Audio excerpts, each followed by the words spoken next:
بن كعب بن لؤي بن غالب بن فهر بن مالك بن نضر بن كنانة بن خزيمة بن مدركة بن إلياس بن مضر بن نزار بن معد بن عدنان بن أود بن حميشة بن سلامان بن عوف بن بوز بن قمال بن عزيز بن عرام بن ناشر بن هزار بن بلداس بن إغلاف بن طابق بن جعفر بن ناحش بن ماخي بن عيسى بن عبد بن عبيد بن الدهار بن حمدان بن سنبر بن يثربي بن يحزن بن يلحن بن إرعوة بن عين بن ديشان بن عيسى بن أقناط بن إيهام بن مقصر بن ناحش بن زارع بن سمي بن قزي بن عروة بن عرام بن كيدار بن إسماعيل بن إبراهيم بن آدم بن ناحور بن سلول بن رعود بن فاتح بن عابر بن أرفخشار بن سام بن نوح بن لامك بن منتوشالي بن إدريس بن يرد بن ملهلئيل بن قينان بن آنوش بن شيش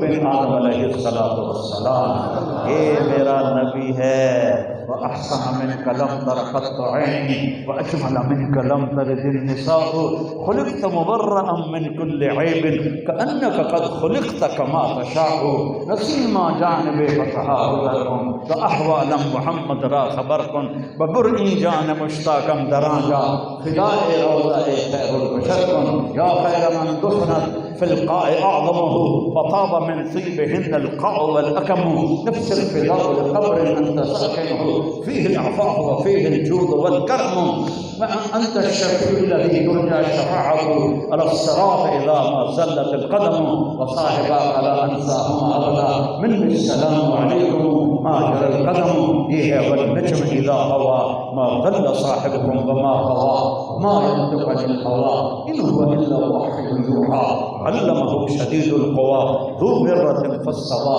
وهو بالأفق الأعلى ثم دنا فضيلا فكان قاب قوسين أو أدنى فأوحى إلى عبده ما أوحى ما كذب الفؤاد ما رأى أفتمارونه ولا ما يرى ولقد رآه نزلة أخرى عند سدرة المنتهى عندها جنة المأوى إذ يغشى السدرة ما يغشى ما ساق البصر وما طغى لقد رأى من آيات ربه الكبرى آيات ربه الكبرى. سبحان الذي أسرى بعبده ليلا من المسجد الحرام إلى المسجد الأقصى الذي باركنا حوله لنريه من آياتنا إنه هو السميع البصير. تبارك الذي نزل الفرقان على عبده ليكون للعالمين نذيرا. كتاب أنزلناه إليك لتخرج الناس من الظلمات إلى النور. يا أيها النبي إنا أرسلناك شاهدا ومبشرا ونذيرا وداعيا إلى اللہ بإذنه السراج منیرا.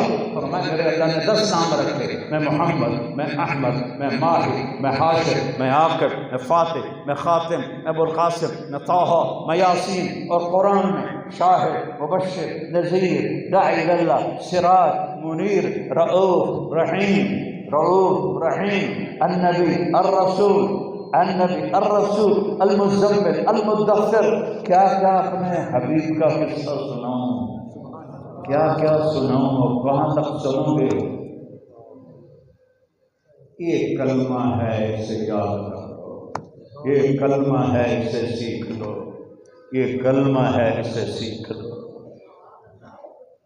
مزے کے ساتھ موت آئے گی، مزہ کے ساتھ قبر ہوگی، مزے کے ساتھ حشر ہوگا، آرام سے نبی کے پیچھے جنت میں داخل ہو جائے. اور پھر ہمیشہ کی زندگی جہاں کوئی انتہا نہیں، کوئی اختتام نہیں. یہاں کوئی زندگی ہے، پیچھے موت لگی ہوئی. یہاں کوئی صحت ہے، پیچھے بیماری لگی ہوئی. یہاں کوئی جوانی ہے، پیچھے بڑھاپا لگا ہوا. یہاں کوئی دولت ہے، پیچھے فقر و فاقہ بھوک لگی ہوئی ہے. یہاں کوئی عزت ہے، پیچھے ذلت لگی ہوئی ہے. اور ایک دن مٹی میں مٹی ہو کر ایسے ہو جائیں گے کہ کبھی تھے ہی نہیں. تو بھائیو محمدی بن جاؤ. یہ میرے نبی کی